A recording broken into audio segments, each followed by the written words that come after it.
Olá, bem-vindos ao De Frente Futuro, o programa de entrevistas que conversa com pessoas proeminentes do mercado financeiro. E hoje temos a honra de receber aqui nos estúdios da Jovem Pan Cássio Bobsin, fundador e presidente da Zenvia, uma plataforma de experiência do cliente que foi criada em 2003 e permite aos clientes conversar com as empresas como se fossem pessoas. Em 2021, a Zenvia foi a primeira empresa de Software as a Service da América Latina a abrir o capital na Bolsa Americana, na Bolsa da Tecnologia, a Nasdaq, lá em Nova York. Hoje, ela está presente no Brasil, na Argentina e no México. Tem quase 14 mil clientes ativos e tem clientes em quase toda a América Latina. Nós já vamos falar disso agora. Bem-vindo, Cássio. Tudo bem? Tudo bem, Pablo. Tudo bem. Obrigado por ter vindo. Uma honra receber uma pessoa do seu calibre aqui. Muito bom, muito bom. Cássio, então vamos, primeiro de tudo, conta um pouco de você, de como surgiu a Zenvia, conta os primórdios dessa super empresa. Claro, a Zenvia foi a minha quarta startup. Ô, louco. Eu comecei quando tinha 18 anos, abri uma startup com outros sócios, que deu completamente errado. Normal, né? É um aprendizado. Tudo 18 anos, né? Claro. Aí abri uma segunda, que também deu meio errado, e uma terceira. Da combinação da terceira com a segunda surgiu, né, a ideia de fazer a Zenvia, que começou com a ideia de a gente conseguir ajudar as empresas a se comunicar com os clientes por meio do celular. Tá. Ah, como se fosse um WhatsApp da época ali. Que rodava com o SMS. Ah, que rodava com SMS. Era tipo assim, os primórdios do BlackBerry. Eu lembro do BlackBerry Messenger, o BBM. Aquilo era uma febre no mercado, né? Eu lembro que... Acho que a BlackBerry bombou por causa desse BBM, né? Isso. E quando a gente começou, o canal SMS estava começando no celular. Sim. Começando no Brasil. Era pago, né? A mensagem. Isso, Ainda isso. é ou não? Ainda é pago. Ainda é pago. Que loucura. Por isso que o WhatsApp também dominou tudo, né? E aí, nesses primórdios aí, ficava um funcionário da empresa respondendo, é isso? É um pouquinho mais automatizado do que isso. Ah, tá. Como é a formação de ciência da computação, Tá. eu programei a plataforma que ajudava as empresas a fazer os disparos de SMS por meio do nosso software para a sua base de clientes. Ah, tá. Então você tinha um software que disparava para, sei lá, milhares de pessoas as informações das empresas, como hoje é comum de receber conta da Viva, esse tipo de coisa. Isso, começamos cedo a fazer isso. Muito legal. E como é que era lidar com uma startup, uma empresa de tecnologia nos primórdios da internet aqui no Brasil, no começo? Primeiro que não existia nem o termo startup. Verdade. Era abrir uma empresa. Aham. E era tudo feito manualmente. Não tinha quase nenhuma empresa de tecnologia começando. Como eu era bem novo, era meio que pioneiro e aprendendo tudo fazendo. Não existia muitas referências de tal tipo de coisa se faz de um jeito, tal tipo se faz do outro. Então era basicamente na tentativa e erro. Mas você tinha algumas referências americanas, imagino eu, não sei, Vale do Silício. Era muito pouco ainda no início dos anos 2000. Tá. Porque a internet teve as .com, né? Sim. Ali no final, na virada do milênio, o que gerou... Mas era muito... Internet de escada. Virada do milênio era internet de escada. Isso, mas todos os exemplos eram B2C, eram empresas de produtos para o consumidor. E a gente era B2B, estava tentando fazer software para as empresas. E isso tinha muito pouca referência na época. Eu me lembro dos discadores, né? Você tinha aquele... Ficava fazendo aquele barulho. Era muito primórdio mesmo, muito legal. Nessa época. Que legal. Quem se destacou nessa época tá como você tá aí. Bom, e quais foram as grandes dificuldades que você enfrentou nesse momento, no momento do começo, né? Para levar adiante, consolidar o seu projeto? Bom, primeiro tinha a falta de experiência, que tanto eu não tinha essa experiência, como o mercado tinha muito pouco. Então, era tudo tentando, aprendendo, chutando um jeito de fazer. Claro, tentativa e erro. A maioria dava errado, algumas coisas davam certo e a gente ia lá e escalava. Mas para mim o mais difícil é que eu não conhecia, eu não tinha dinheiro. Minha família não tinha dinheiro. E eu não conhecia ninguém que tinha. Você estava sozinho nesse começo? Tinha um sócio, mas também que não tinha dinheiro nenhum. Você tinha só vontade de crescer. Só vontade.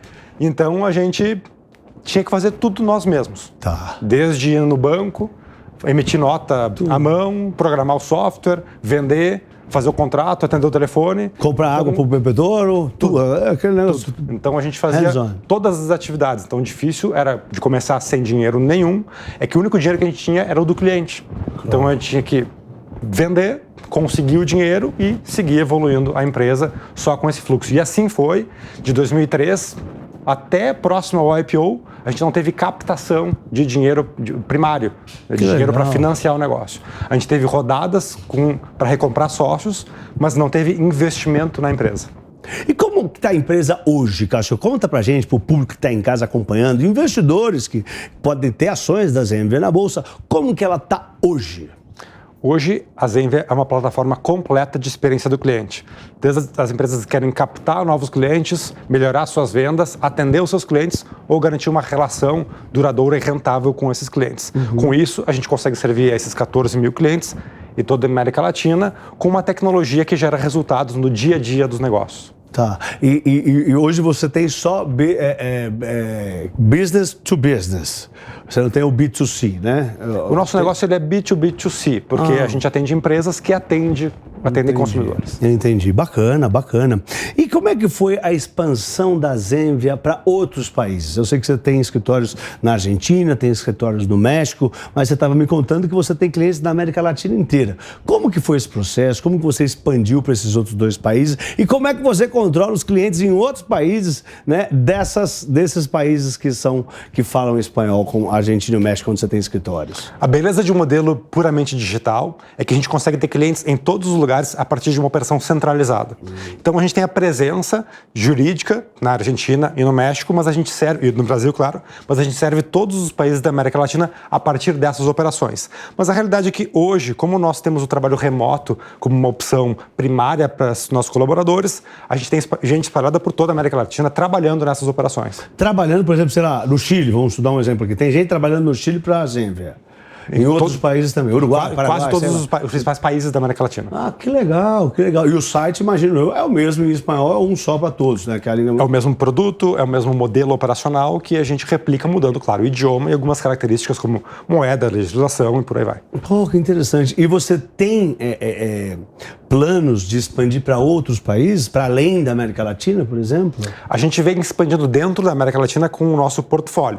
Então, tenho alguns produtos que já estão disponíveis e outros que a gente vai levar ainda para essa base de clientes em toda a região. A partir disso, a gente já tem testes de outras regiões, mas o plano primeiro é a gente consolidar a posição na América Latina. E quais são os principais produtos? Porque às vezes tem investidor que assiste a gente, mas às vezes tem uma pessoa que pode se interessar pelo produto da Zenvia. Quais são os principais produtos, né, para os empresários que estão nos assistindo em casa? Nós temos 4 principais produtos que servem. Primeiro é Attraction, é para atrair novos clientes. Conversion, que é para converter esses clientes em vendas. Service, que é para atender esses clientes após a venda. E Success, que é para garantir uma relação duradoura e rentável com esses clientes. E que tipo de empresa pode? Por exemplo, eu vendo cursos. Serve para mim? Serve para empresas que têm relação com muitos clientes. Tá. Então, empresas grandes, né? Empresas, sei lá, empresas listadas ou que... A gente tem clientes que pagam de R$100 por mês a R$1 milhão por mês. Bom, então, eu, por exemplo, que eu vendo cursos, isso serviria para mim? Eu posso usar o seu serviço de alguma maneira para atrair novos clientes, para vender mais cursos? Consegue para fazer desde campanhas até fazer a maximização da conversão disso em vendas. Bacana, bacana. E depois fazer o pós-vendas de alguma maneira, conversar com o pessoal que comprou. E estimular para que comprem novos produtos também. Como é que foi? Hoje a Zenvia é listada em Nova York, tá? Na Nasdaq, que é a bolsa da tecnologia. Onde está a XP, onde está a Apple, onde está a Amazon, onde está a Google, né? Onde está a Tesla, entre outras grandes empresas de tecnologia, Microsoft, tá? Como é que foi? E a Zenvia também. Como é que foi o processo de abertura de capital da Zenvia lá na Nasdaq? Por que vocês escolheram a Nasdaq? Como é que foi tocar o sino lá? Foi emocionante, não foi? Conta o capítulo Nasdaq na história da Zenvia para o povo de casa. Nós fizemos o IPO na Nasdaq em 2021, no meio da pandemia. Então o que acontece é que ele foi todo digital. Para ter uma ideia, não tinha nem o visto americano liberado quando a gente fez todo o processo de IPO. Então foi feito todo digitalmente, o que é interessante para uma empresa também digital, mas faltou um pouquinho da emoção de tocar a sineta no dia do IPO. Um ano depois, quando a gente completou esse 1 ano de abertura de capital, a gente teve a oportunidade de abrir o pregão lá na Nasdaq. Tá, então em 2021 você não foi lá? Não fui. Ai, caramba, mas provavelmente puseram o seu nome lá, da Zenvia, lá no telão redondo lá, mas você não viu. Tudo por foto, você tem que acreditar.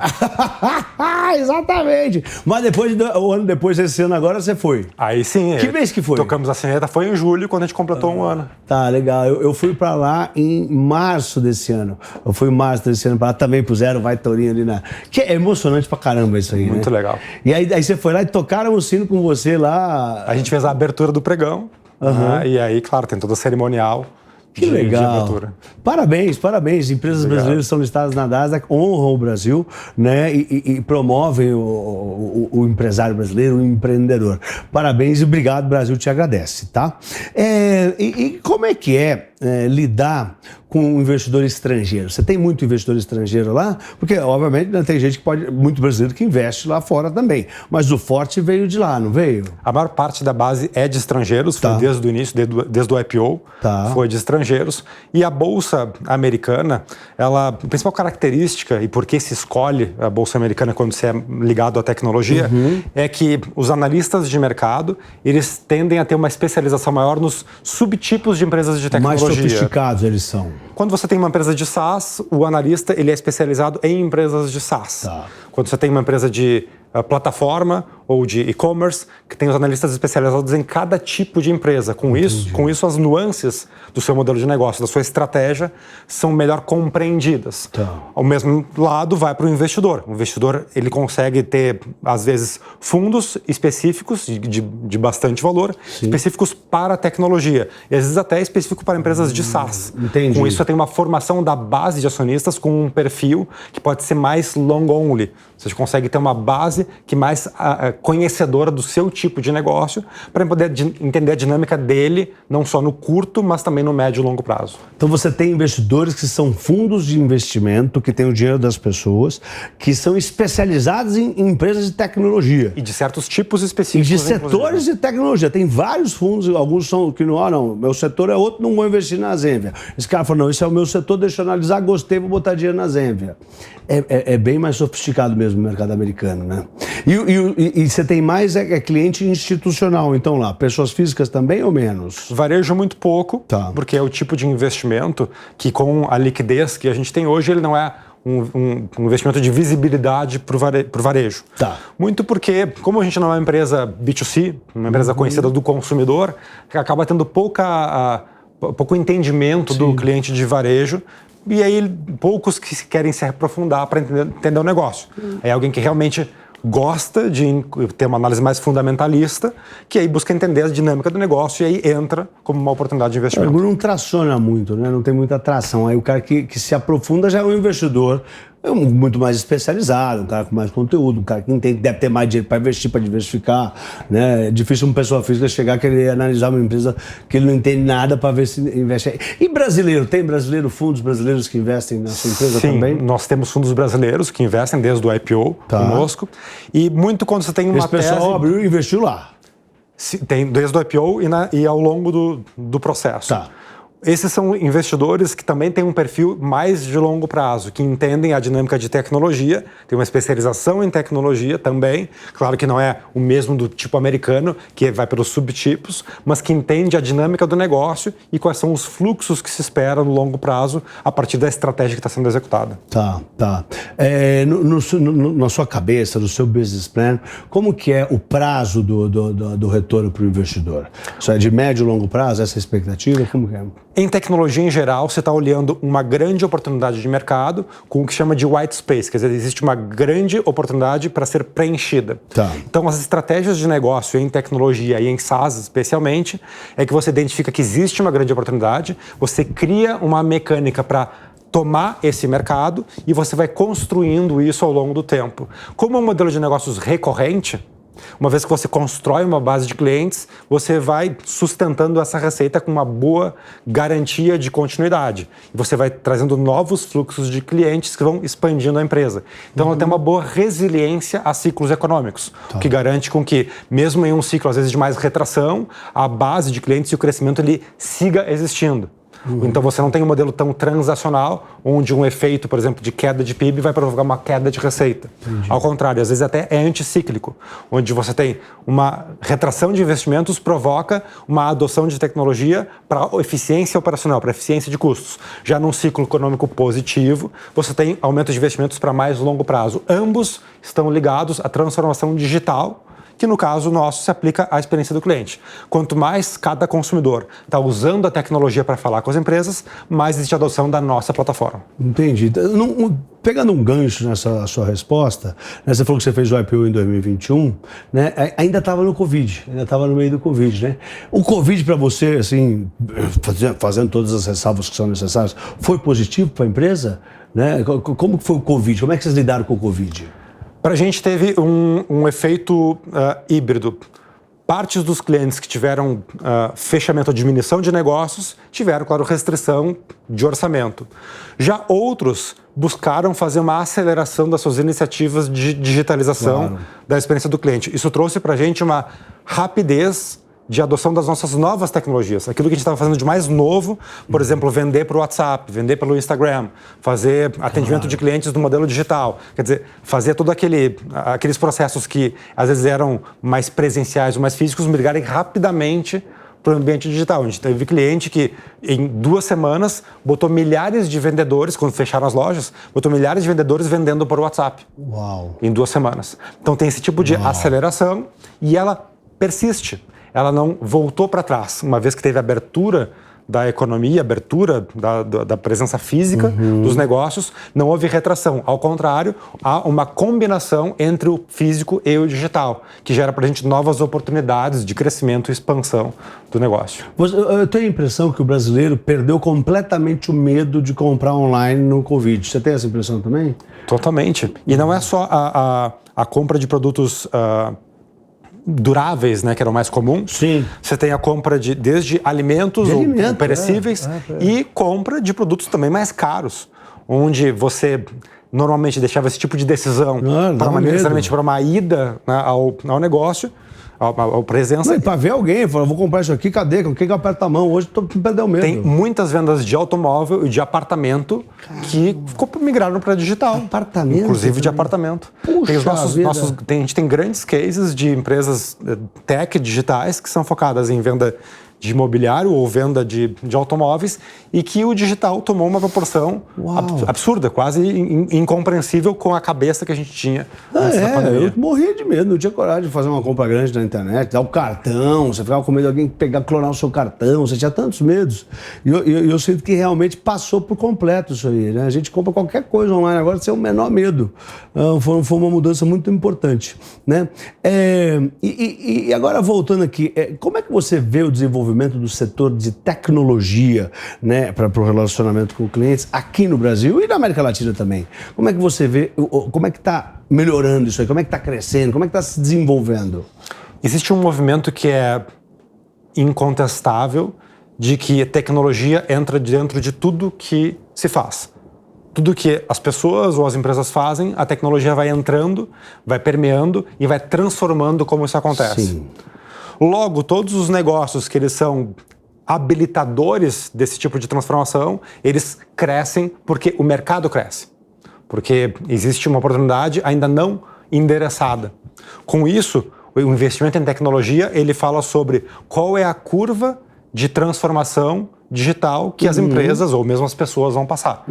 Então, isso você não consegue frear. Tá. Um movimento que não freia. Isso é inercial, tá? Vai que vai. Não Por isso que você olha para a tecnologia e você consegue ver, bom, aqui haverá crescimento. A questão é qual é a taxa, quanto de investimento para trazer esse retorno, mas é inegável que haverá um crescimento contínuo do mercado como um todo ao longo dos próximos 10, 20, 30 anos. Que legal. E as empresas brasileiras estão atentas a isso? Ou vocês fazem um serviço de chamar a atenção delas e vão atrás e falam, presta atenção nesse avanço aqui dessa área? Como é que funciona isso? A principal barreira para as empresas, ela está ligada ao desconhecimento do que é possível fazer. Exatamente. Essa é a pergunta. Parte dos nossos clientes faz aquele tipo de uso pela primeira vez. Isso quer dizer que existe um processo de educação, sem dúvida, desses clientes, de entender, bom, então eu consigo vender por WhatsApp, eu consigo atender pelo Instagram, eu consigo usar os diferentes canais de comunicação de Google, de operadora, para poder fazer um mix de comunicação que cria uma experiência incrível para o meu cliente. Eu consigo conectar os meus dados que estão lá perdidos em algum lugar da minha empresa para fazer campanhas melhores ou para atender o cliente com muito mais qualidade. Às vezes o cara nem sabe que aquele dado presta, né? Nem sabe que isso é possível ou às vezes, é muito caro. A grande barreira, ainda que existe em países como o Brasil, países em desenvolvimento, é que as empresas não têm orçamento para fazer investimentos de muito longo prazo. Ela precisa de resultado muito rápido. Claro. Então, o modelo de criar soluções para o mercado como o Brasil ou a América Latina é que você precisa ter para quando você compra o software e você começa a extrair valor, isso tem que ser muito rápido. Você não pode tomar risco muito grande. Não pode demorar muito, o cara tem que ver o resultado imediatamente. E nem custar senão... muito. Tá. Tem que custar pouco, demorar pouco e começar a trazer resultado. Ao longo do tempo, aí você vai aumentando, você vai ganhando segurança, gerando resultado e vai aumentando, usando mais uma coisa, outra coisa, e aí vai evoluindo como um todo. E de que forma, assim, especificamente essas tecnologias podem facilitar a vida dos clientes e das empresas? A gente tem hoje milhares de empresas que começaram lá no SMS e hoje usam canais como o WhatsApp, por exemplo, para fazer campanhas, para fazer vendas, onde tem, às vezes, um robô que faz um pedaço. Sim. E outro pedaço tem um time de vendas que está lá falando com os clientes e fazendo tudo aquilo acontecer por dentro daquele canal de comunicação. Sim. Da mesma forma, quando você vende algo, você tem que fazer o atendimento. O cliente ele tem algum problema, quer acompanhar, algum serviço. É um problema qualquer. E você tem que garantir, nesse caso, um jeito muito fácil do cliente entrar em contato e resolver o problema dele. Porque ninguém, como consumidor, quer ter um problema. Sem dúvida. A gente só quer que seja resolvido o mais rápido possível. Então, o que a gente provê para as empresas é o jeito de fazer isso acontecer, que seja barato para implementar e que crie uma experiência muito boa para o cliente. Aí, o boca a boca é o melhor marketing, a melhor propaganda de qualquer empresa. Se o cara ficar bravo, começar a falar mal, você está perdido. Então, precisa atender bem os clientes e que todo mundo fique bem satisfeito. Você também, né, fundou aquela aceleradora de startups, a UAU. Como é que você vê o setor de tecnologia no Brasil? A gente está muito atrás lá dos Estados Unidos, muito atrás de outros países, do Japão, sei lá? Existe o estigma que o brasileiro tem de que tecnologia boa, ela é americana hoje em dia, né? Antes era a japonesa, ou coreana, né, que se mistura um pouco. Então a gente tem o estigma de que tudo que é brasileiro, em termos de tecnologia, não é tão bom assim. Em software, isso é uma grande bobagem.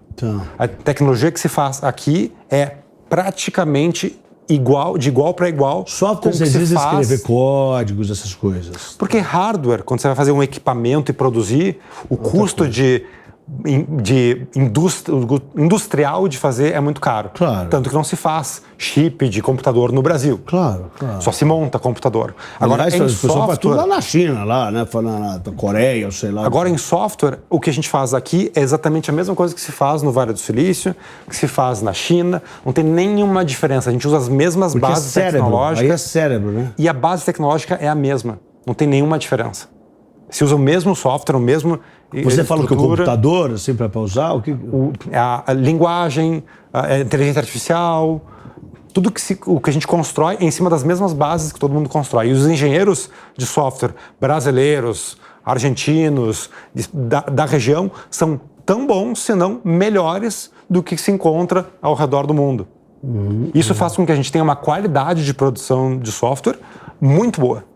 Equivalente a qualquer outro lugar do mundo. Ótimos, né? Os indianos, né? Lá nos Estados Unidos tem bastante indiano programador. Sim, é que também tem mais de 1 bilhão de indianos. Então, estatisticamente, alguém nasce inteligente. Vão ter vários.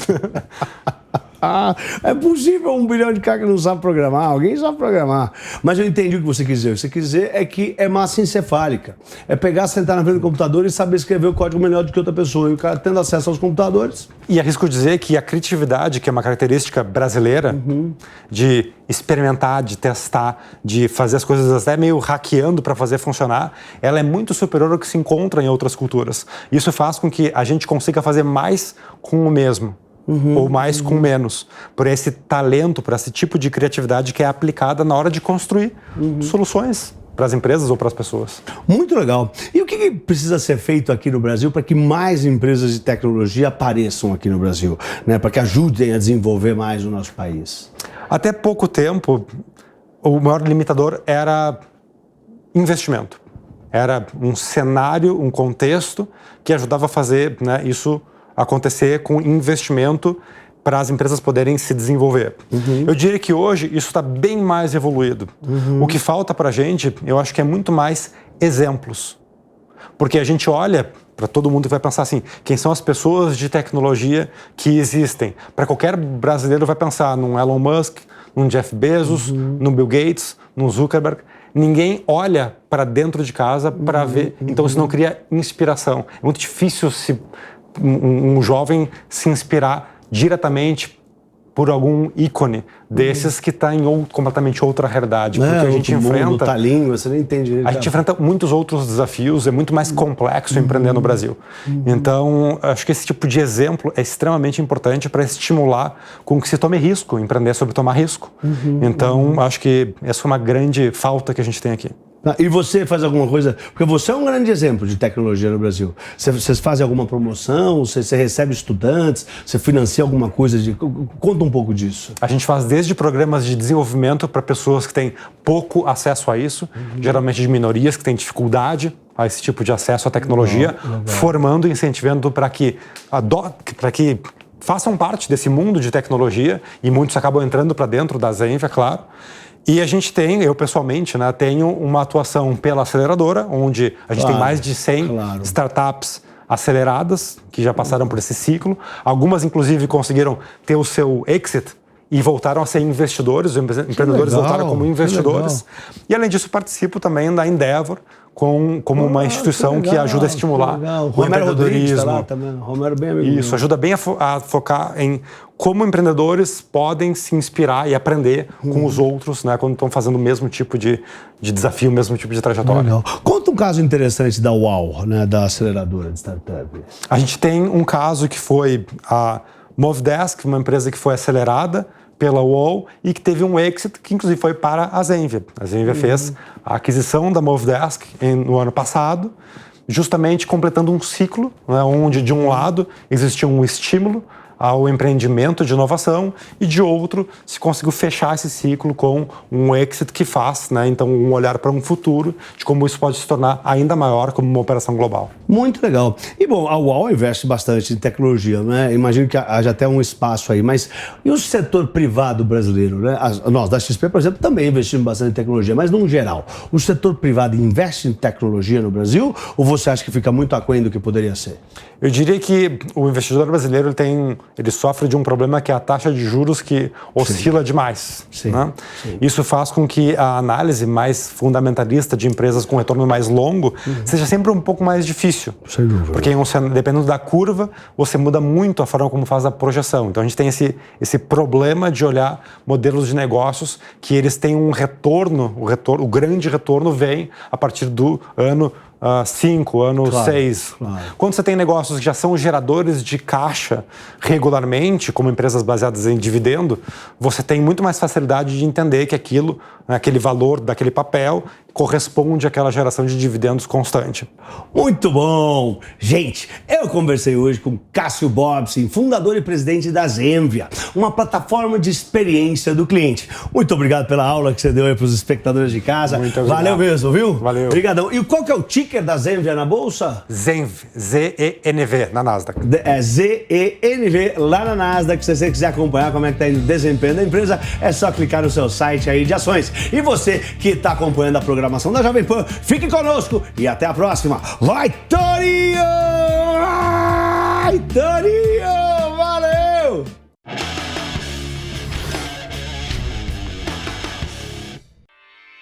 Realização Jovem Pan News.